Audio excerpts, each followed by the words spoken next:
ஒரு சில நிமிஷங்கள் வாய்களை திறந்து கர்த்தரை நாம் துதிப்போம். ஹல்லேலூயா. ஓ ஹல்லேலூயா. இரக்கமும் வல்லமையும் அன்பும் நிறைந்த தேவனே உம்மை துதிக்கிறோம்.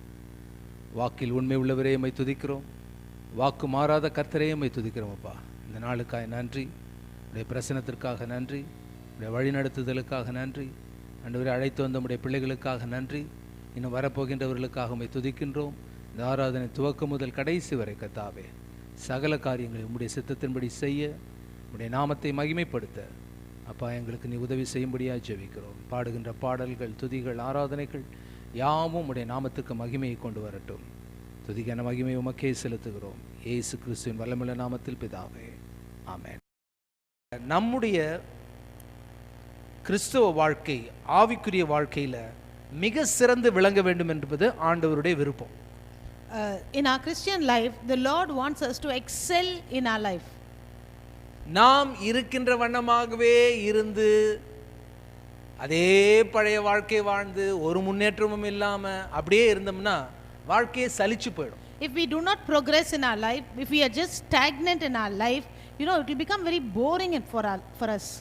ஒரு குழந்தை பிறக்கும் பொழுது ரொம்ப பரவசம். When a child is born, we are so excited about the birth of a child. ஆனா அது வளரும் பொழுது இன்னும் பரவசம் அதிகமாகுது. But when the child grows, when we see the child's growth, we get more excited and happy. அதுக்கப்புறம் அந்த குழந்தை நடக்க ஆரம்பிக்குது, அதுக்கப்புறம் பேச ஆரம்பிக்குது. And then the child starts, crawling, walking, talking, and we are so happy. அதே போல ஆண்டவரும், நீங்கள் 3 யோவான் 2 பிரியமானவனே, உன் ஆத்துமா வாழ்கிறது போல நீ எல்லாவற்றிலும் வாழ்ந்து சுகமாயிருக்க வேண்டும் என்று கர்த்தர் விரும்புகிறார். In the same way, according to 3 John 2, the Bible says, beloved, I wish above all things that you prosper and be in health even as your soul prospers. எல்லாவற்றிலும் நீங்க வாழ்ந்து சுகமா இருக்கணும்னு ஆண்டவர் விரும்புறாரா? Does the Lord want you to prosper and be in health and everything? நீங்க எல்லாவற்றிலும் வாழ்ந்து சுகமா இருக்கணும்னு உங்க பெற்றோர்கள் விரும்புறாங்களா? Do your parents want you to be healthy and prosper in all things in your life? நீங்க எல்லாவற்றிலும் வாழ்ந்து சுகமா இருக்கணும்னு நீங்க விரும்புறீங்களா? Do you wish to be healthy, live a healthy life and prosper in all aspects of your life? ஏதோ வாழ்றேன், நடக்கிறேன், சீக்கிரம் போய் சேர்ந்துடுறேன், அவ்வளவுதான் என் வாழ்க்கை அப்படின்னு நினைக்கிறீங்களா? Are you thinking, I somehow by mistake I was born, I'm living, I'm pulling along, I'm going to go and reach my end? சில பழைய காலத்து பழமொழி நீங்க கேட்டிருப்பீங்க. பெரியவங்களை கேட்டீங்க, எப்படிங்க இருக்கீங்க? ஏதோ இருக்கிறேன், வீடு போன்னு சொல்லுது, காடு வான்னு சொல்லுது. You would have heard elderly people, when you ask them how are you, they will say somehow I'm living, the house is chasing me from here and the cemetery is calling me. இப்படி தான் நம்முடைய வாழ்க்கை வாழ்கின்றோம், அதை தான் பேசுகிறோம், அதுதான் நடக்குது. And see, this is how we live our life, this is how we talk. ஆனால் பவுலை நீங்க கேளுங்க, அவர் இப்ப இருந்திருந்தாருன்னா அவர் என்ன சொல்லியிருப்பாரு? பிலிப்பியர் 4:13 சொல்லியிருப்பார், என்னது? என்னை பலப்படுத்தும் கிறிஸ்துவினாலே எல்லாவற்றையும் செய்ய எனக்கு பலனுண்டு. But if the apostle Paul was living today, and if you asked to ask him how are you, he would have quoted Philippians 4:13. He would have said that and said, Christ lives in me and I can do all things through Christ who strengthens me. உங்களுடைய தேவைகள்லாம் சந்திக்கப்பட்டுச்சா அப்படின்னு கேட்டா அவர் என்ன தெரியுமா சொல்லுவாரு? பிலிப்பியர் 4:19 சொல்லுவாரு, என் தேவன் தம்முடைய மகிமையின் ஐஸ்வரியத்தின்படியே கிறிஸ்து இயேசுவின் மூலமாக என் குறைவுகள் யாவற்றையும் அவர் இப்பொழுதே மகிமையுள்ள ஐஸ்வரியத்தின்படியே இப்பொழுதே நிறைவாக்குவார். If you had to ask Apostle Paul, has all your needs been met, he would have spoke about Philippians 4:19 and said, all my needs shall be met according to his glory in Christ Jesus. Hallelujah. ஆகவே இன்றைக்கு நாம் முதல் நம்முடைய சிறந்த வாழ்க்கை, ஈடு இணையற்ற வாழ்க்கையினுடைய ஒரு சில முக்கியமான மூலப்பொருட்களை நாம் பார்த்தோம். அதில் ஒன்று ஜெபம். And for this life of excellence that we have been talking about, I have been teaching you many steps about that, and the first step to live a life of excellence is prayer. இரண்டாவது வேத வசனத்தினை அடிப்படையாக வைத்து ஜெபிப்பது. And the second ingredient to live a life of excellence, the first one is prayer and the second one is the word of God. மூன்றாவது பரிசுத்த ஆவியானவருடைய உதவியோடு ஜெபிப்பது. And the third thing is எல்லாமே ஜெபத்தை சேர்ந்ததுதான். praying with the help of the Holy Spirit. இரண்டாவது முக்கியமான காரியம் The second important thing is வேத வசனத்தின் அறிவில் வளர்வது. growing in the wisdom of God's word, the knowledge of God's word.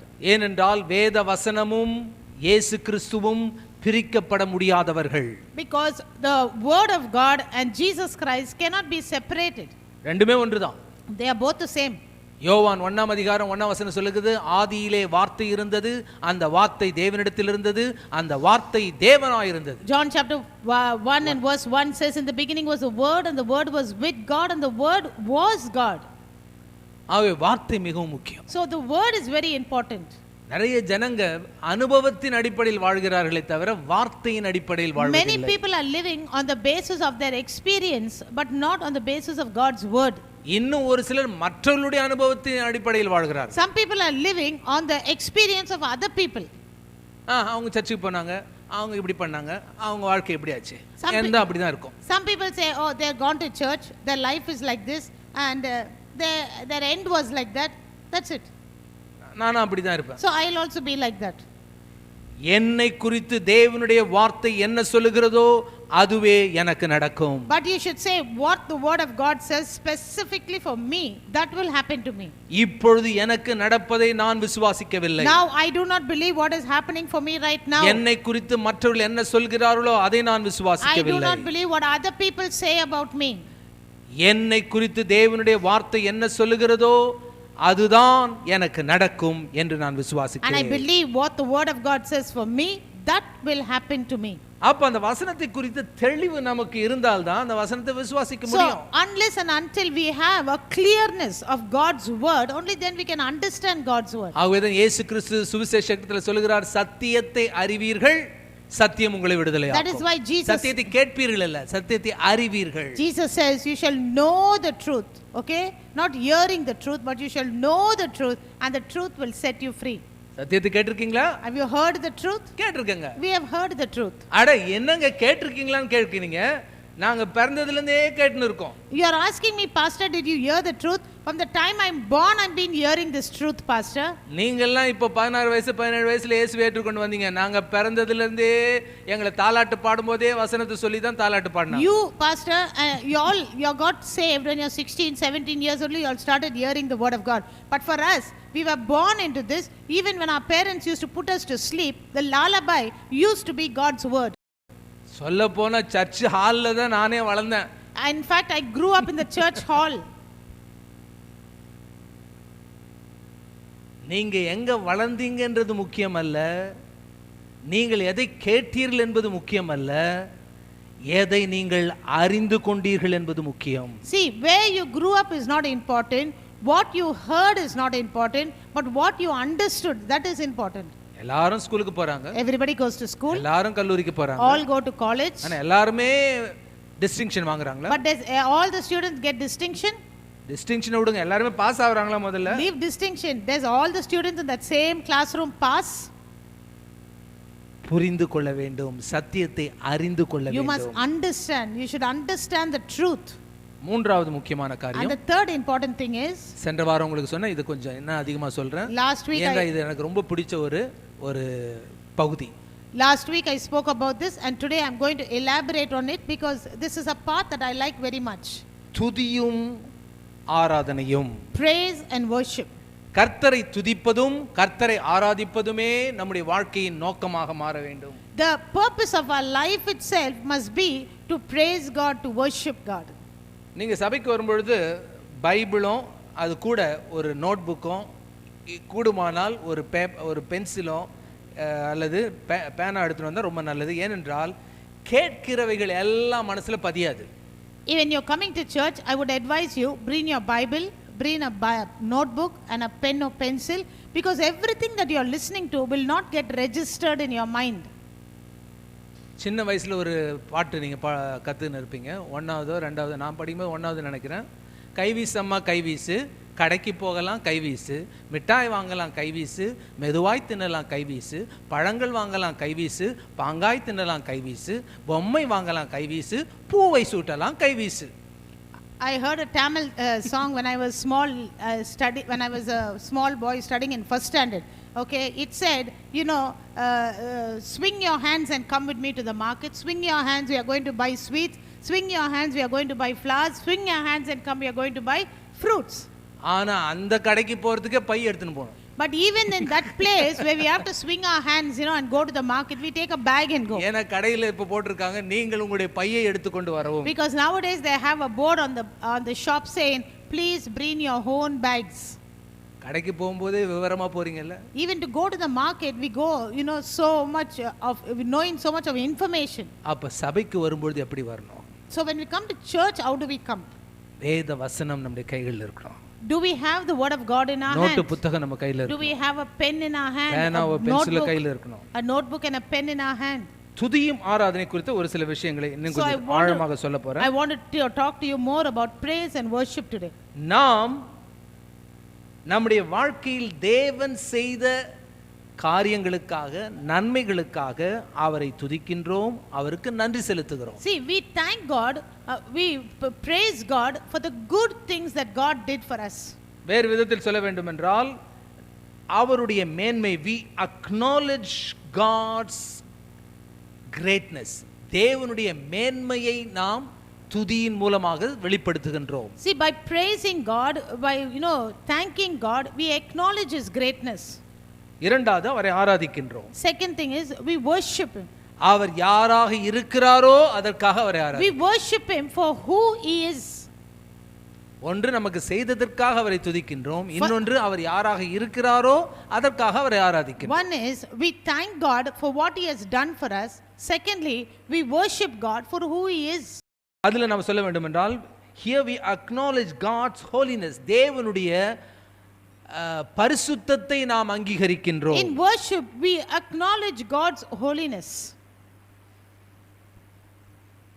ஆகவே அவர் நல்லவர், he is good, அவர் வல்லவர், he is mighty, அவர் பரிசுத்தர், and he is holy. அப்ப துதி ஆராதனை செய்யும்போது உங்களையும் அறியாம என்ன சொல்றீங்க? கர்த்தர் நல்லவர், அவர் வல்லவர், அவர் பரிசுத்தர். So when you're praising God, when you're worshiping God, without even you realizing, you say, God, you're good Lord, God, you're mighty God, God, you're holy God. அப்படி செய்யும்போது என்ன நடக்கின்றது? And when we do that, you know what happens? தேவனுடைய பிரசன்னம் நம்மை மூடுகின்றது. The presence of God comes and envelopes and covers us. தேவனுடைய பிரசன்னம் பழைய ஏற்பாட்டில் நிரம்பும் பொழுது என்ன நடக்கிறது என்றால் மலைகள் நடுங்குகின்றன. In the Old Testament we see when the presence of God came, the mountains trembled. இடி முழக்கங்கள் உருவாகின்றது. Thunders took place. மின்னல்கள் வருகின்றது. Lightnings came in the sky. ஜனங்கள் நடுங்க ஆரம்பிக்கின்றார்கள். People were trembling. ஒரு சகோதரன் இப்ப வந்து சாட்சி சொன்னாரு, அவர் வீட்ல துதிக்கும்போது வீடே ஆடிச்சாம்.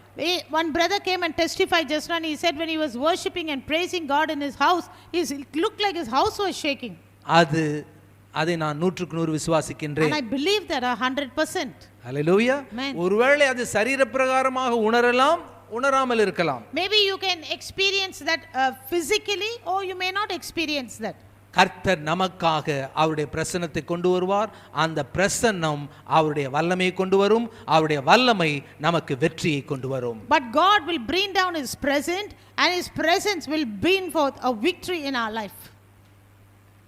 நாம் சென்ற வாரத்தில் நம்ம பார்த்தோம், ஜோசபாத் என்று இங்கிலீஷ்ல சொல்றேன், அவருக்கு திடீர்னு ஒரு பிரச்சனை வந்துருச்சு. And we seen last week about King Jehoshaphat. He suddenly encountered a problem. 2 நாளாகமம் 20ஆம் அதிகாரம் 15 முதல் 22 வசனங்கள்.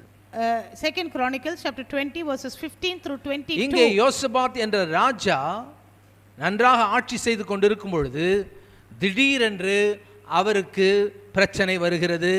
ஏனென்றால் வாழ்க்கையில சில நேரத்தில் திடீரென்று தான் பிரச்சனை வருது. Here we find King Jehoshaphat, he was ruling his country well, they were having peace, enjoying life, and suddenly a problem comes in.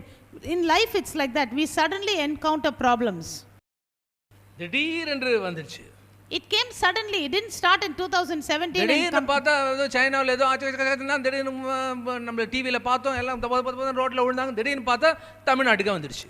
We were looking at the TV, we were looking, some plague or some viral attack is attacked China, people are falling, people were killing, and without us realizing, suddenly it entered Tamil Nadu. அப்படிதான் பிரச்சனைகள் திடீரென்று வரும். Same way problems, suddenly it will come. எல்லாம் சொல்லுங்க, திடீரென்று வருகிறது. Say, suddenly it comes. அதே போல கர்த்தருடைய ஆசீர்வாதமும் திடீர் என்று Even வரும். God's blessing comes suddenly. ஹalleluya. Amen. முதல்ல சொல்லும்போது முகம் கொஞ்சம் சுளிச்சிங்க, ரெண்டாவது சொல்லும்போது ரொம்ப சந்தோஷமா When இருக்கு. I said problems come suddenly, you were a little sad. When I said blessings also come suddenly, you are happy about it. கர்த்தர் மாபெரும் அதிசயங்களை நமக்காக செய்வார் என்று நான் And I விசுவாசிக்கிறேன். believe God will do great miracles for us. இந்த திடீரென்று பிரச்சனை வரும்பொழுது அவன் ஒரு சில முக்கியமான காரியங்களை யெகோஷாபாத் And செய்கின்றான். when problems suddenly came like this, Jehoshaphat, he did something about it. ஒன்று, கர்த்தரை தேடுகின்றான். First thing is, he searched for God. இரண்டாவது, உபவாசத்தை கூறுகின்றான். Second thing, he proclaimed a fast. மூன்றாவது, துதி ஆராதனை செய்கிறவர்களை முதலாவதாக சேனையில் And the அனுப்புகிறான். next thing he did was, he took the praise and worship leaders and sent them before. திறமையுள்ள வாத்திய கருவிகள் வாசிக்கிறவர்கள் அல்ல, அபிஷேகம் நிறைந்தவர்கள். He did not take talented musicians, he took anointed musicians. வித்தியாசம் புரியுதா? Do you know the difference? திறமையோடு வாசிக்கவும் முடியும், அபிஷேகத்தோடு வாசிக்கவும் The முடியும். difference is, you can play music with talent, you can also play music with anointing. திறமையோடு வாசிப்பதற்கு பயிற்சி தேவை. To play with a talent, you need practice. அபிஷேகத்தோடு வாசிப்பதற்கு தேவனுடைய பிரசன்னம் தேவை. And to play with anointing, you need the presence of God. எதுங்க ரொம்ப முக்கியம்? Which is more important? தேவனுடைய அபிஷேகம் தான் முக்கியம். The God's anointing, God's presence is important. திறமையோடு நிறைய பேர் வாசிப்பாங்க. Many people will play with talent. லட்சக்கணக்கான ஜனங்கள் கூடுவாங்க. Lakhs of people will join together. வந்தா மாதிரியே போவாங்க, இல்ல வந்ததை விட மோசமா போவாங்க. They will listen to the music, they will jump, they will dance, and they will go back the same way.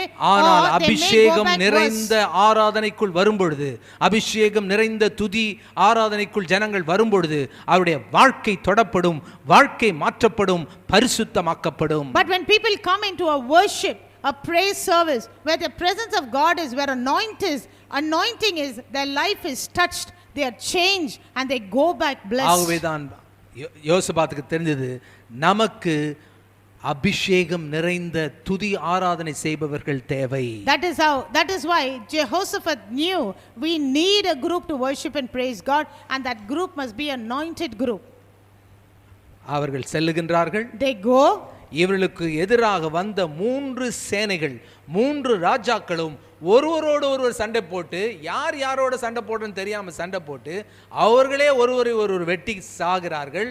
இவங்க சண்டை போடாமையே வெற்றியை பெற்று வருகிறார்கள். 3 enemies of Jehoshaphat joined together, became one team, and they teamed against Jehoshaphat and came. But on the way, they never knew who to fight with, who is their friend, who is the enemy. They fought with each other, killed each துதிக்கின்ற other. மனிதன் சண்டை போட மாட்டான், சண்டை போடுகிற மனிதன் துதிக்க A மாட்டான். man who is praising and worshipping, he will not fight.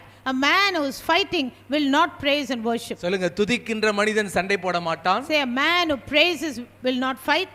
சண்டை போடுகிற மனிதன் துதிக்க மாட்டான். சண்டை And a போடுகிற man- மனுஷன் குதிப்பான், துதிக்க மாட்டான். And a man who fights will not praise. ஆகவே உனக்கு விரோதமாக எழும்பும் ஆயுதங்கள் வாய்க்காமல் போக வேண்டும் என்றால் நீ துதிக்கின்ற மனிதனாக, கர்த்தரை ஆராதிக்கின்ற மகளாக மாறும் பொழுது கர்த்தர் உனக்காக யுத்தம் செய்வார். If you want to be a person Hallelujah. who wants victories in your life, you must be a person who will worship God, praise God, glorify God. அப்போஸ்தலர் நடபடிகள் 16ஆம் அதிகாரம் Acts chapter 16 22 முதல் 25 வசனங்கள். and from verse 22 to 25. அப்போஸ்தலர் நடபடிகள் 16ஆம் அதிகாரம் Acts chapter 16 22 முதல் 25 வசனங்கள். from verses 22 to இங்கே 25. பவுலும் சீலாவும் தேவனுடைய வார்த்தையை பிரசங்கித்ததனால அவர்கள் மீது பொய் வழக்கை போட்டு சிறைச்சாலையிலே தள்ளி அவளை அடித்து கைகளிலும் கால்களிலும் விலங்குகளை மாட்டி தொங்க விடுகிறார்கள். Here we find Paul and Silas, because they were doing God's word, they were preaching the news about Jesus. Okay, they were healing the sick, they were beaten, they were imprisoned, chained in the prison. ஆனால் அந்த பிரச்சனைக்காக அவங்க அழவில்லை. But they never ஆண்டவரே உமக்காக ஊழியம் செய்ததனால அடிபட்டு நாங்க கைகள்லையும் காலிலையும் சங்கிலி தொங்குதே, இதெல்லாம் எங்களுக்கு தேவையா என்று முறுமுறுக்கவும் இல்லை. They never cried about the beatings. They never murmured and said, Lord, because we came to do your work, Lord, because we preached your word, Lord, we have been beaten and hit and thrown into this prison, Lord. அதற்கு பதிலாக கர்த்தரை துதிக்கிறார்கள். But instead of that, they started worshiping God. மெதுவா முணுமுணுத்து துதிக்கல. They did not, sing songs inside their throat, inside their அவர்கள் mouth. துதித்ததை, அவர்கள் கர்த்தரை ஆராதனை செய்ததை சிறைச்சாலையில் இருக்கிற எல்லா கைதிகளும் கேட்டார்கள். They did not sing to each other in a very soft, slow voice. The songs and the worship that they did, the whole prison was able to hear it. எத்தனை பேர் சிறைச்சாலைக்கு போயிருக்கீங்க நான் கேட்கல, சிறைச்சாலையே பார்த்திருக்கீங்க? How many of you have seen a prison? டிவில பார்த்திருக்கீங்கல்ல? At least in the TV. சினிமால பார்த்திருக்கீங்கல்ல? In movies, in TV, in some kind of a media you would have seen. ஒரு சின்ன ரூம்ல 20 பேர் வச்சிருப்பாங்க, அது இல்ல. I'm not talking about that small lock-up room they'll have in the police station, 20 people in one room. 20 acre 30 acre 40 acre நிலத்துல பெரிய இடத்துல நிறைய குண்டு குண்டு குண்டு மாதிரி கட்டி வச்சிருப்பாங்க. In a land space of 20 acres, 30 acres, they'll have lots of rooms there. People, small rooms in that area. கர்த்தருடைய கிருபையினால ரெண்டு முக்கியமான சிறைச்சாலைகளுக்கு நான் சென்று பார்வையிட்டு இருக்கேன். சிறைச்சாலை போகல, பார்வையிட்டு இருக்கேன். By the grace of God, I have been to 2 prisons, visited it. I didn't go to prison.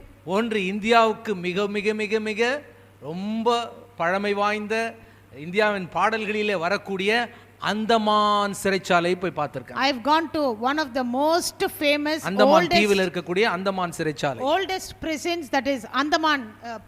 இந்திய சுதந்திர வீரர்கள் அங்க இருந்திருக்காங்க. And lots of political fighters were in that prison. கேள்விப்பட்டிருக்கீங்களா அந்தமான் சிறைச்சாலை? Have you heard about Andaman prison? Most of our leaders, our political leaders, freedom fighters were there. அடுத்தது நான் பார்த்தது நம்ம GH hospital, Rajiv Gandhi hospital பக்கத்துல சென்ட்ரல் பிரிசன், அதுக்கும் போயிருக்கேன். I have gone and visited the central prison in Chennai. இப்போ அங்க இல்ல, அங்க இருந்து காலி பண்ணிட்டு அது வந்து ஒரு ஹாஸ்டலா மாத்திட்டாங்க. இப்போ அது வந்து எங்க இருக்குதுன்னா புழல் என்ற இடத்துல இருக்குது. Now they have changed that prison from central and it's gone to a place called Pural. அங்கேயும் நான் போய் அங்க ஒரு சிலர் போய் பார்த்திருக்கேன். Even there I went and seen certain people. Acre கணக்குல நிலம், acres of land. அப்போ ஒரு இடத்துல அவங்க பாடினாங்கன்னா அந்த சிறைச்சாலை முழுவதும் கேட்கணும்னா எப்படி பாடியிருப்பாங்க? So if they have sang the songs there, worship God there, and the whole prison heard it, how they would have sang. நீங்க பாடுற பாடல்கள், ஒரு சில பாடல் இன்னைக்கு காலையில கூட பாடணும், பக்கத்துல இருக்கவங்களுக்கு கூட கேட்கல. Even morning we sang here. What you sang, the person standing next to you also never heard it. நீ அதுக்காக வந்து காட்டுக்கூச்சல் போன நான் சொல்ல, But உள்ளத்தின் ஆழத்திலிருந்து உங்களுடைய இன்மோஸ்ட் பீயிங் சொல்லுவாங்க, உங்களுடைய உள்ளான இந்திரியங்களிலிருந்து அது புறப்பட்டு உங்கள் வாய் வழியாக வெளியே வர வேண்டும். For that I am not telling you to shout and scream and make a noise, but I am telling you to sing from the innermost being of your heart. Sing unto the Lord. பவுலும் சீலாவும் கர்த்தரை துதிக்கிறார்கள். Paul and Silas worshipped and praised God. எப்படி துதிச்சிருப்பாங்க?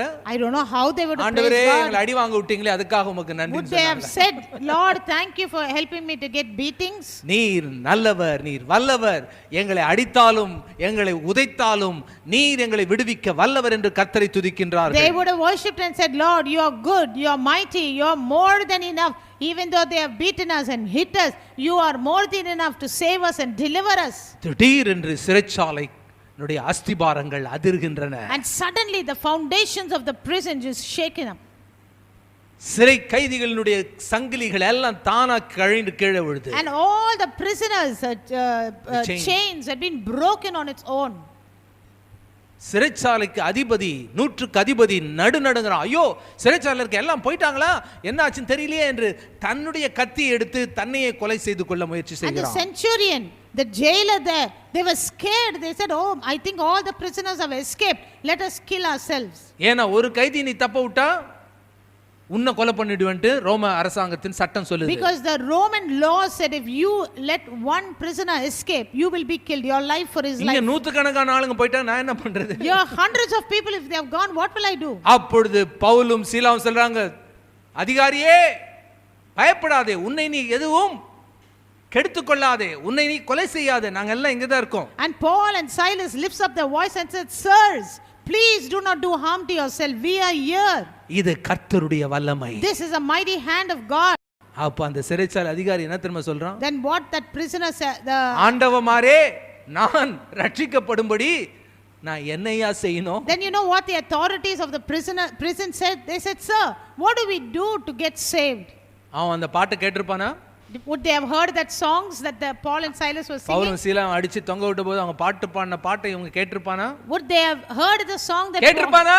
Paul and Silas were singing after being beaten and hanging there? கைதிகள் கேட்டார்கள். The prisoners heard it. அப்ப கண்டிப்பா இவனும் கேட்டிருப்பான். Then surely the jail also would have heard அப்ப it. தேவனை துதித்து மகிமைப்படுத்துகின்ற பாடல்களை அவர்கள் பாடி இருக்காங்க. So they have sang songs that glorify, worship, praise அதனால தான் God. கேக்குற ஆண்டவமாரே நான் ரட்சிக்கப்படும்படி என்ன செய்ய That is வேண்டும்? why they say, sir, what do we do to get saved?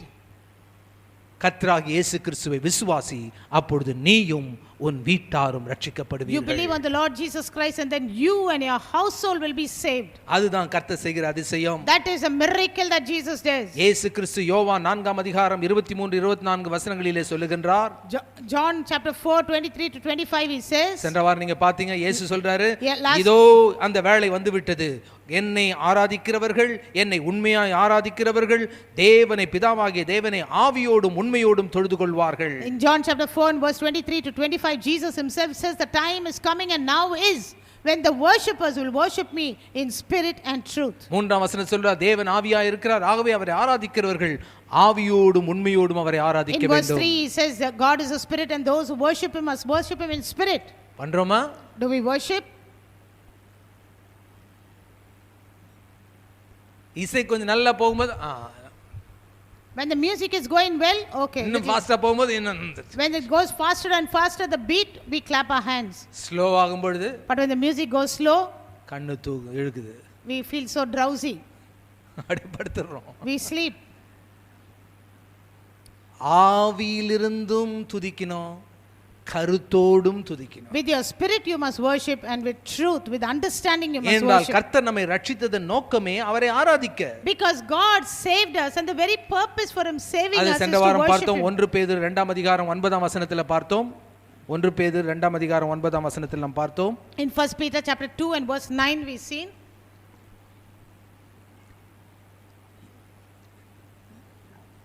உங்களை அந்தகாரத்தின் இருளிலிருந்து ஆச்சரியமான ஒளியினிடத்தில் வரவழைத்தவருடைய புண்ணியங்களை அறிவிக்கும்படிக்கு நீங்கள் தெரிந்து கொள்ளப்பட்ட சந்ததியும் ராஜரீக ஆசாரிய கூட்டமும் அவருடைய சொந்த ஜனங்களாயும் இருக்கிறீர்கள். But you are a chosen generation, a royal priesthood, a very special people that you may proclaim his goodness. He called you out of darkness into his marvelous light. எதுக்காக கர்த்தர் நம்மை பாவத்திலிருந்து ரட்சித்தாரு? Why did God save us from sin? நரகத்துக்கு போகாம இருக்கிறதுக்காக. So that we can, be prevented from going to hell. Okay, right. அதுக்காக தான், அந்த நோக்கத்துக்காக தான் உங்களை பாவத்திலிருந்து மீட்டாரா? Okay, it's good. God saved you, stopped you from going to hell. But is that the only purpose that God saved you? ஸ்கூல்ல நீங்க பரீட்சை எழுதி pass ஆவறீங்க. You write an exam in school, you pass the exam. எதுக்காக? Why did you pass the exam? நான் fail ஆகாம இருக்கிறதுக்காக pass ஆயிட்டேன். Will you say prevented just to prevent from getting failed I passed? நான் வீட்ல அடி வாங்காம இருக்கிறதுக்காக பாஸ் ஆயிட்டேன். I passed so that I will not get scolding in my house. நான் அதே வகுப்புல இல்லாம மேல் வகுப்பு போறதுக்காக பாஸ் ஆயிட்டேன். I passed so that I will not be in the same class the next year. I'll go to the higher class. மேலான நோக்கம் என்னன்னா, என்னை உயர்வான பாதைக்கு, என்னை மேலான வாழ்க்கைக்கு, என்னுடைய வாழ்க்கையின் லக்குகளை நான் அடைவதற்காக நான் பாஸ் பண்ணியிருக்கேன். But the real true higher purpose that you passed is so that you can aim higher in life. You can reach higher heights in your life. கர்த்தரை துதித்து ஆராதிக்கிறவர்கள் எப்பொழுதும் கர்த்தருடைய வழிகளை அறிந்தவர்கள். God, people who worship the Lord, praise the Lord always are people who know the Lord. ஒரு தேவனுடைய மனுஷன் சொல்றாரு, தேவனை ஆராதிக்கிறவங்க எப்படின்னா, ஒரு காம்பஸ் இருக்குது தெரியுமா? காம்பஸ், அது மேரினர்ஸ் காம்பஸ்னுவாங்க இதில் கப்பலில். அது எது காட்டுதுன்னா, எது வடக்கு எது வடக்குன்னு அவங்களுக்கு தெரியும். ஏன்னா கப்பலில் போகும்பொழுது, கடலில் போகும்போது எங்கே ரோடும் இருக்காது, போர்டும் இருக்காது, கொடியும் இருக்காது, எதுவும் இருக்காது. சுற்றி எல்லாம் இருக்கும் தண்ணீர் தண்ணீர் தண்ணீர், அலைகள் அலைகள் அலைகள். When a man of God speaks about this, he compares it to a mariner's compass, Okay, you see that compass, it always points to the north, because people who travel in the sailors who travel in a boat, they cannot find directions. There is no board there, there is no directions there, there is no posts there, no landmarks there. There's அப்ப just water all around. Compass என்ன சொல்லுது? இதுதான் வடக்குன்னு காட்டுது. So the compass says this is the north. அப்ப வடக்குன்னா தெற்கு பின்னால கிழக்கு மேற்கு இந்த சைடுல இருக்குது நமக்கு தெரிஞ்சிடும். So if we know north is in front of us, then south naturally comes behind us, and east and west on our sides. எப்பொழுதும் தேவனுடைய வழி என்னவென்று தெரியும். So same way a man of praise and worship always knows his direction, knows the will of God. ஆகவே நீங்கள் துதிக்கிறவர்களாக கர்த்தரை ஆராதிக்கிறவர்களாக மாற வேண்டும் என்று கர்த்தர் விரும்புகிறார். So God wants, desires that you be a man or woman of praise and worship. Hallelujah. கர்த்தரை துதித்து ஆராதிப்பதனால் வரக்கூடிய ஒரு சில நன்மைகளை நம்ம பார்த்தோம். யோசபாத்தின் வாழ்க்கையிலும் பவுலும் சீலாவுடைய வாழ்க்கையிலும் பார்த்தோம். We already seen some of the blessings, benefits that came because of praise and worship in Jehoshaphat's life and Paul's life. சங்கீதம் 100 வசனம் 4. Psalm 100 and verse 4. இன்னும் ஒரு சில நிமிஷத்துல முடிக்க போறோம். சங்கீதம் 100 வசனம் 4. Psalm 100 and verse 4. அதான் பாடலாக கூட நம்ம பாடணும். We sang that as a song also. என்ன சொல்றாரு? I will enter his gates with thanksgiving in my heart. I will enter his courts with praise. சங்கீதம் 100 வசனம் சொல்லு. நான் அவருடைய பிரகாரங்களில் துதியோடும் அவருடைய வாசல்களில் புகழ்ச்சியோடும் நான் பிரவேசிப்பேன். ஏனென்றால் கர்த்தர் நல்லவர், அவர் கிருபை என்றும் உள்ளது, அவருடைய சத்தியம் தலைமுறை தலைமுறைக்கும் உள்ளது. Because the Lord is good and his mercy endures forever and his truth endures to all generations. Hallelujah. Amen. ஆகவே மூன்று முக்கியமான காரணங்களுக்காக கர்த்தரை துதிக்கின்றோம். So three important reasons we worship God is: ஒன்று, அவர் நல்லவர், because he is good. இரண்டாவது, அவர் கிருபை, அவருடைய இரக்கம் என்றும் உள்ளது, because his mercy is everlasting. மூன்றாவது, அவருடைய சத்தியம் தலைமுறை தலைமுறைக்கும் செல்லுகின்றது, and his truth goes from generation to generation. அதுக்காக கர்த்தரை நாம் துதிக்கிறோம். That is why we praise God. அப்படி துதிக்கும் பொழுது என்ன நடக்குது? And when we praise God like that, what happens? நீ தேவனுடைய பிரசன்னத்தில் நுழைவதற்கான வழி உருவாகிறது. A way, a door is opened for you to enter into the presence of God. கர்த்தர் உனக்காக ராஜபாதையை, கிங்ஸ் வே, ரத்தன கம்பளம் விரித்து இந்த வழியே வா என்று கர்த்தர் உனக்கு வழியை உருவாக்குகிறார். Hallelujah. When you worship God, the king's highway is opened up and a red carpet is spread out in front of you for you to enter into his presence. கர்த்தர் நீங்க துதித்து ஆராதிக்கின்ற ஜனங்களாக மாறும் பொழுது, எனக்கு என்ன வழிப்பா வச்சிருக்கீங்க நீங்க கேட்க வேண்டிய அவசியம் இல்ல, அந்த வழியிலே உன்னை கொண்டு போய் நிறுத்திடுவார். See, when you praise God, when you worship God, you need not ask him, God, what is the way, what is the path that you have for me? He will take you and go and keep you on that path. அதனால சங்கீதக்காரன் சொல்லுவார், கர்த்தரை நான் எக்காலமும் ஸ்தோத்திரிப்பேன், அவர் துதி எப்போதும் That is why வாயில் the இருக்கும். psalmist says, I will praise the Lord at all times and his praise will be in my mouth forever. கர்த்தர் உனக்கு முன்பாக சென்று கோணலானவைகளை God will செவ்வையாக்குகிறார். go before you and he will make the crooked path straight. கரடான பாதைகளை சமமாக்குகின்றார். He will make the rough path smooth. பள்ளங்களை He நிரப்புகின்றார். will fill the pits. மேடுகளை He சமமாக்குகிறார். will, make the hills flatten it. வனாந்தரத்தை தண்ணீர் தடாகமாக And he மாற்றுகின்றார். will cause those desert dry places to become lands of flowing water. கர்த்தர் உனக்காக யாவையும் செய்து முடிப்பார். But God will do and accomplish உன் everything for குழப்பங்களை you. கர்த்தர் தீர்ப்பார். God will remove your உன் குறைவுகளை confusion. கர்த்தர் நிறைவாக்குவார். He will meet your needs. ஏன் தெரியுமா? You know why? நீ குறை சொல்லுகின்ற மனிதன் அல்ல, நீ கர்த்தரை ஆராதிக்கின்ற Because மனிதன். you are not a person who grumbles, but you are a person who worships and praises God. கடைசி காரியத்தை சொல்லி முடிக்கிறேன். The last thing I'll tell you and யோவான் finish. 6 அதிகாரம் 11 12 வசனங்கள். John chapter 6 verse 11. இவங்க 3 நாள் இருக்காங்க. But he had 3 days. முறுமுறுக்கல, ஆனா பசி எடுத்திருக்கும். They did not murmur, but they would have felt hungry. சீஷர்கள் சொல்றாங்க, சீக்கிரம் அவங்களை அனுப்பிச்சிடுங்க, பொழுது இருட்டுறதுக்கு முன்னால அனுப்பிச்சிடுங்க, எங்கேயாவது வழியில வாங்கி சாப்பிட்டுருவாங்க. And the disciple says, it's already gone late, send them before it gets dark, let them buy something on the way. ஏன் சொல்ல, நீங்களே அவர்களுக்கு போஷியுங்கள். என்னடா இது, சீக்கிரம் அனுப்பி சொன்னா நம்மளே போஷி சொல்றாரு. எங்களுக்கு முதல்ல சாப்பாடு இல்ல, நாங்க எங்க அவங்கள போஷிக்கிறோம். And Jesus says, why don't you feed them?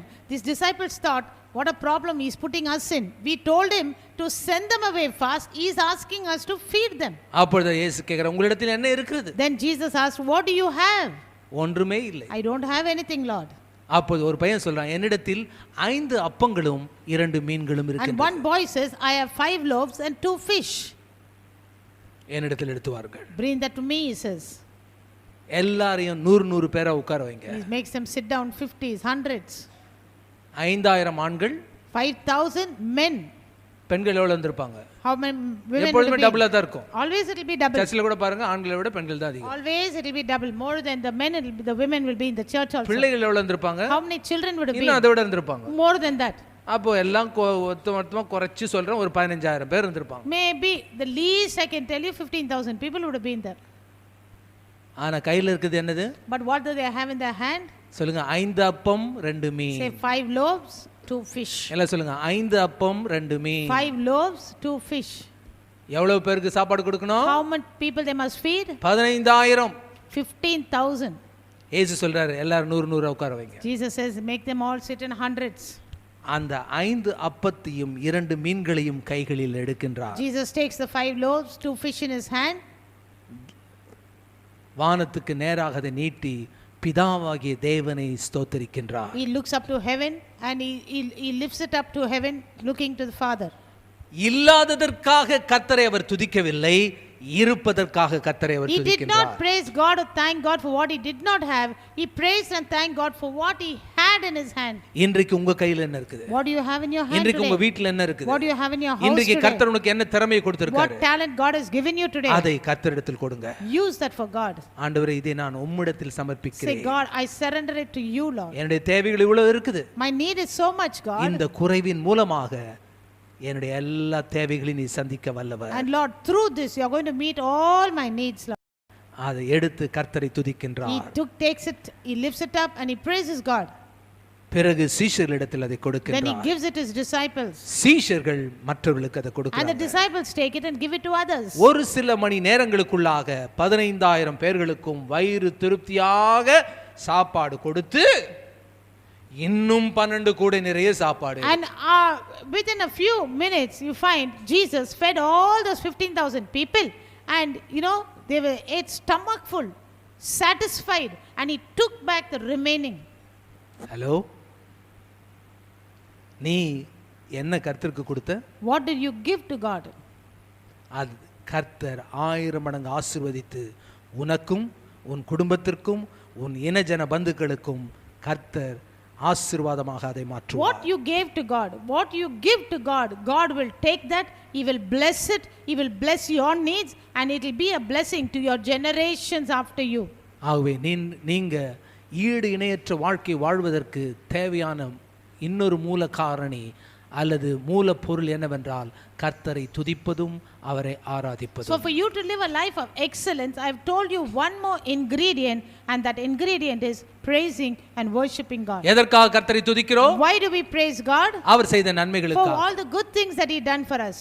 எதற்காக கர்த்தரை Why ஆராதிக்கின்றோம்? we worship God? அவர் யாராக For இருக்கிறாரோ who he அதற்காக. is. நம்மள எழுந்து நிற்போம். Shall we all stand up? நீங்கள் வந்த வண்ணமாக இன்றைக்கு வீட்டுக்கு திரும்ப போக You மாட்டீங்க. will not go back the way you came today. ஆசீர்வாதம் You பெற்றவர்களாக, will go back as people have மன received a நிம்மதி blessing. பெற்றவர்களாக, You will go back as people have கர்த்தரை received peace in துதிக்கின்ற your mind. ஜனங்களாக வீட்டுக்கு செல்ல You will go போகிறீர்கள். back as people who are praising God. இந்த சூழ்நிலை, உலகத்தின் சூழ்நிலை, அரசாங்கத்தின் சூழ்நிலை ஒருபோதும் உன்னை தடுக்க முடியாது. Today's situation in the world, today's situation in this area, in our land, today's situation in the politics is not going to stop you.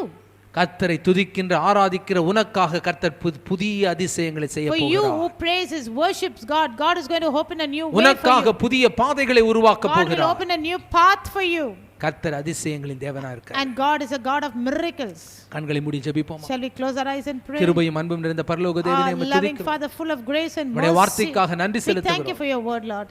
ஆண்டவரே, இன்றைக்கு துதிக்கின்ற ஆராதிக்கின்ற ஜனங்களாக எங்களை மாற்றும்படியாக Lord, we pray ஜெபிக்கிறோம். that you will take us and use us as people who will worship you, praise எங்களுக்கு you. எதை இல்லையோ அதை குறித்து புலம்பாதபடிக்கு நீர் எதை கொடுத்திருக்கிறீரோ அதற்காக உம்மை துதிக்க Let us not be people who will murmur about what we don't have, but thankful about what we have, Lord.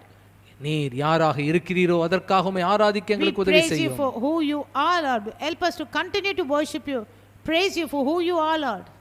துதிகன மகிமையாவற்றும் We உமக்கே give you செலுத்துகிறோம். glory, honor and praise. தொடர்ந்து எங்களை வழி நடத்தும். Continue to lead us, Lord. இயேசு கிறிஸ்துவின் வல்லமையுள்ள In நாமத்தில் Jesus' mighty பிதாவே. name, Father. ஆமென். என் ஆத்துமாவே கர்த்தரை Bless ஸ்தோத்திரி. the Lord, O my soul. என் முழு and all உடமையோட that's பரிசுத்த within me, நாமத்தை bless His ஸ்தோத்திரி. holy name. N Bless the ஆத்துமாவே Lord, O my கர்த்தரை soul, and ஸ்தோத்திரி. forget not all His அவர் செய்த benefits. சகல உபகாரங்கள் மறவாதே. ஆமென். கர்த்தர் உங்களை ஆசீர்வதிப்பாராக. May the Lord bless